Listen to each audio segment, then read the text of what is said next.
I was having a bit of stress, and I put it all down to that, why I wasn't feeling very well, and I was getting a bit tummy ache. I just didn't feel myself. That was the first time I went, and he said if things, were just the same, I had to then go back, which I did because they weren't, and I thought I still don't feel right. I then went back and saw another GP, who did give me an internal examination, felt my tummy. She prescribed me antibiotics, and as far as I'm aware, I didn't get a blood test at that stage. There was no mention of us having to get my blood checked.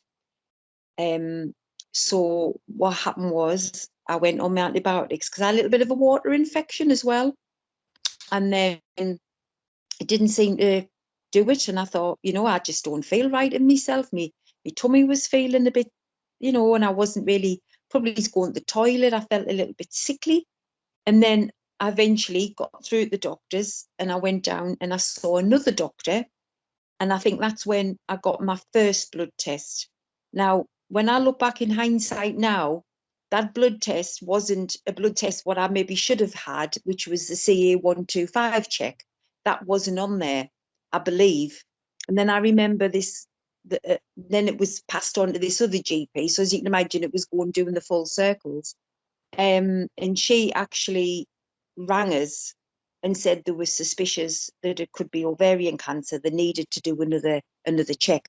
So looking back on it, Chrissy, I feel like it was probably 2 or 3 tests down the line, whereas I feel like it should have been possibly flagged up at the beginning because of a certain age I was. There is certain triggers that I think that the GPs must be aware of to think, well, hang on, we need to get this checked. It's like a case of elimination, isn't it? Prevention rather than the cure type of thing.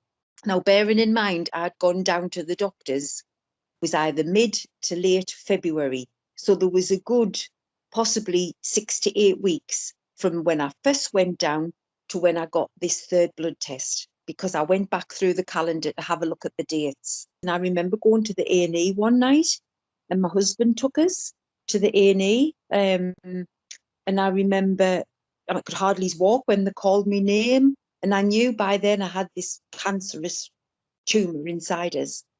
And I was literally I just came away with some forty juices because I thought they might have kept us in hospital then, but they didn't. And I just went back home and I had these prescription of forty juices I had to have because I couldn't stomach anything, and I was losing weight because I'm quite thin anyway, because I've always been quite fit. And so it really got to the point. I mean, bearing in mind this was ongoing towards late April time. And I remember by the 15th of May, I mean, I could hardly walk. This had been going on since the start of it, from the February to the middle of May. And I went in, they said, right, come and have a drain down, because my tummy, I mean, I could hardly walk. I had a pain, the pain, I had a lot of winded pain. It was like labour pains. It was absolutely horrible. It was horrendous. I could hardly get up out of bed. My husband had to drag me up, lift me up. I think Mr. Matthews had come in and said, look, you're going for chemotherapy. I think it might have been the next day, because I got a shock thinking, oh, that was quick. Back in June, I was being sick every morning, and I had pains in my stomach. So I went to the doctors, and they prescribed us with some anti-sickness and some pain medication. But about 2-3 days later, I had a doctor on the phone, and he says, I've been looking at the screen, and I think I should send you for a scan, internal scan. And it came back that there was a mass. So if he hadn't did that, God knows what would have happened. So that was really good of him. I think it was about a week or a week later, I was doing scans and everything at the QE, and they confirmed that it was maybe cancerous. They decided to do a full hysterectomy. But that started in September, so it was really, really quick. So I've got no complaints whatsoever. Actually, I found it a very quick and a very easy experience to a certain degree. I mean, you know, being told you've got cancer is not good, but I found the treatment that I got, because I first went to my GP, then to the RVI, who referred me to the QE. And I found that experience really quite quick and quite reassuring, because everything was dealt with very quickly, and everything was explained to me as they went along. In terms of my referral from the GP into the gynecological team, my first meeting in that department wasn't the best, I would say. The doctor that I saw then initially sort of in discussion gave me hope that it possibly wouldn't be the outcome of ovarian cancer. He then left myself and my husband in a room for a few minutes and came back, and then apologized and said he'd made a mistake. He'd spoken to the consultant, and it was highly likely that I had ovarian cancer. So I felt like I'd been up in the air and then just dropped. And that whole appointment just felt awful. I was sent into another room to have a blood test. He then came to that room and said I needed to come back because he'd forgotten to examine me. So it just, to be given that bombshell news, it really wasn't a pleasant appointment to be in, really. And I think myself and my husband came away feeling really awful from that. If it was looking likely that it was ovarian cancer, then I would probably get an early appointment with referral into that oncology team. That didn't happen. So that again sort of led me into a hoping situation that when I went for the next appointment to the gynecological department, that it might not be the outcome that I thought. But when I got there, it obviously was. I was told that it was definitely ovarian cancer. And I also was then told that I was going to have to wait another week for my case to be considered by the team, the team of doctors that look at cases on a Monday morning, I think it is. And I think this was on the Monday, so it meant that I was going to have to wait another week before then a decision was going to be made about what the next steps were. I was absolutely devastated to hear that I had to wait another week. I'd already waited 2 weeks for an appointment. And to be fair to that doctor that I saw then, she was absolutely fantastic, understood how I felt. And she was really, really supportive and got me an appointment the next morning.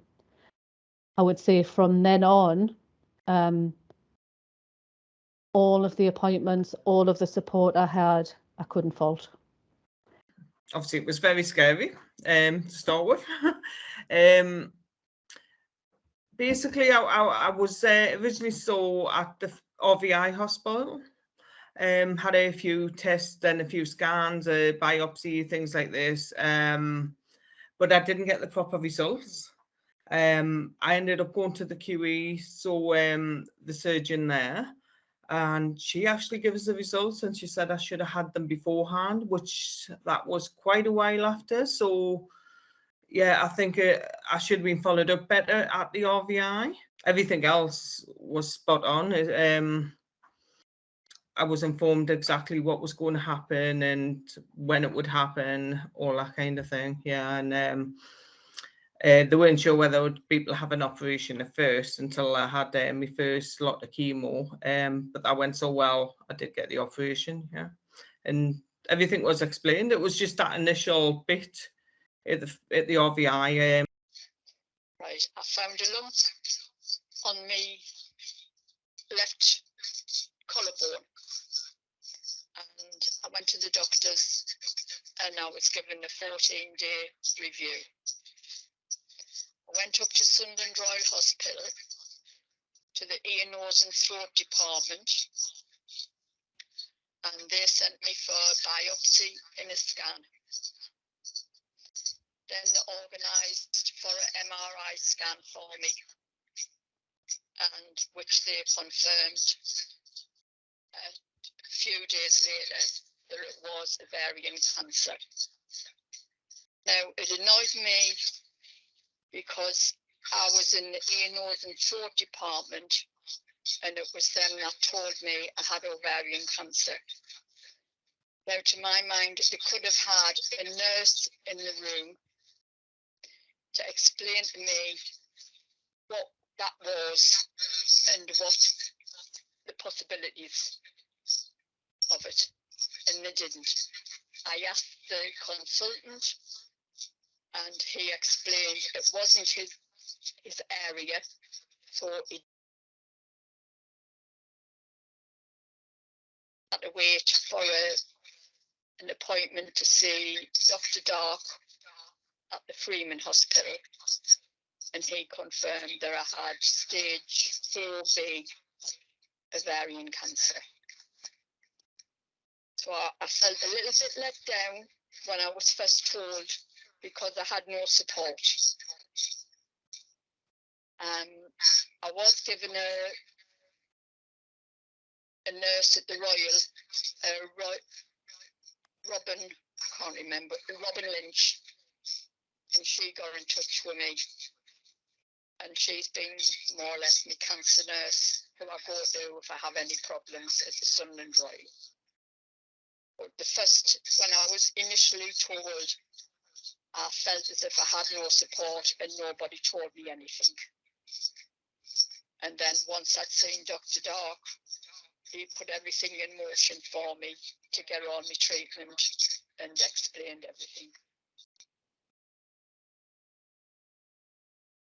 Is there anything else about your first experiences that you would like to share? Well, it was March last year when I was informed I had ovarian cancer. And while I was in the waiting room, of course, all the COVID was going on.